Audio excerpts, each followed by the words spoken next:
Hi, I'm Joe. Welcome to Matzah Making 101. This is a very, very simple thing to create. And around this time of the year for Passover, doing something like this at home with your family can be a lot of fun. All right, so first things first, we assemble our ingredients. In this case, it's flour and water. Very simple. You'll notice a salt container here. That's because without salt, it does get a little bland. You can throw a little bit in or you can leave it out.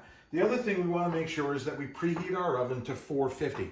Yes, it's a very high temperature, but we want to get this thing nice and crispy very quickly. Okay, so first thing we're going to do is we're going to take our flour. In this case, the amount I'm using is 1 cup of flour, which is a third of the or half of the recipe that you saw in the email, and 1/3 of a cup of water. We're going to combine these two ingredients. We may need to add a tiny bit more water. We'll see once we get moving here. I'm using a fork, and I'm basically just going to move the mixture around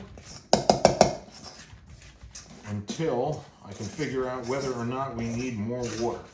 In this case, I believe we're done. Recipes aren't always exactly 100% accurate. So we'll get a tiny bit more water. We'll add that. And maybe we'll add just a pinch of salt. Just a pinch. There we go. Nice little pinch. Maybe 2. There we go. We'll continue to mix. And you can see here that it's starting to come together as a dough.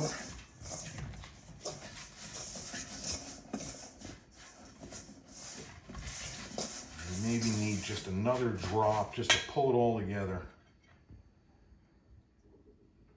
A little bit goes a long way. Always add your water in little tiny bits.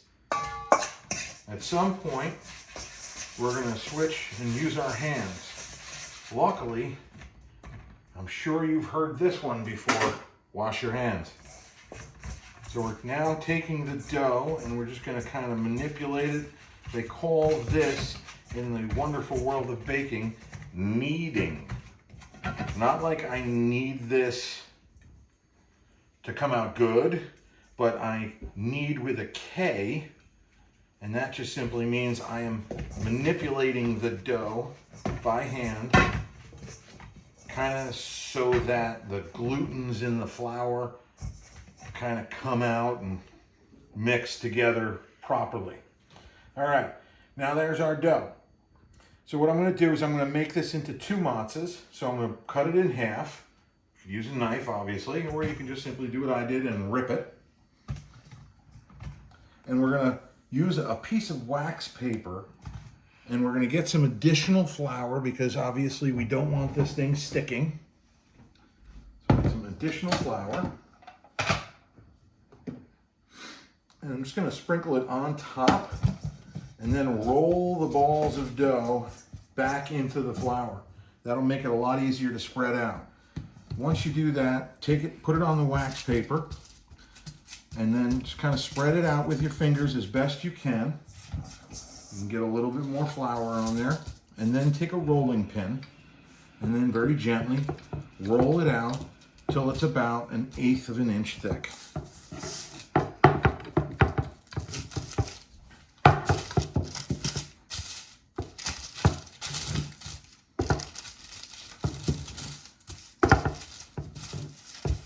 Almost have a perfect square here.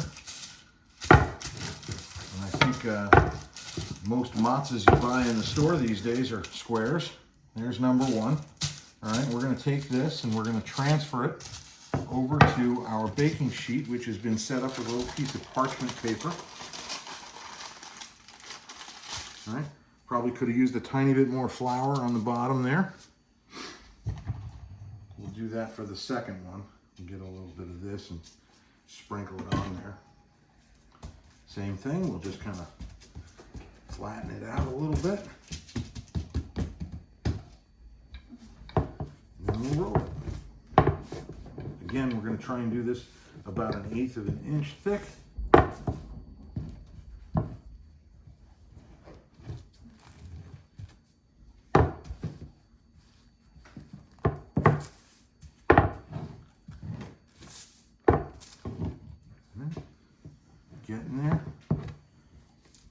take that and we'll transfer that over. And the last thing we want to do is we're going to use a fork and we're going to put a whole bunch of holes in the dough. Just doesn't have to be perfect.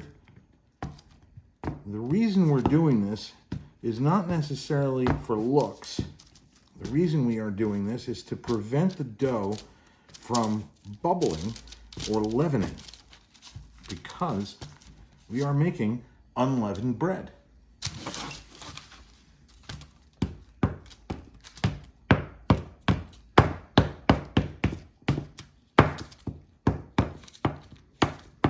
And that's it. Ready to go in the oven with 2 homemade matzahs. We'll go ahead and we'll put those right in.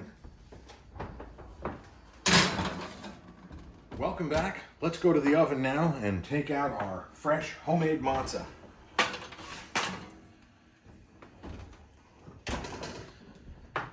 Place them up here. We're going to let them cool. And then we can crack them and eat them. They're really delicious. Thank you very much for watching. Happy Passover and stay safe.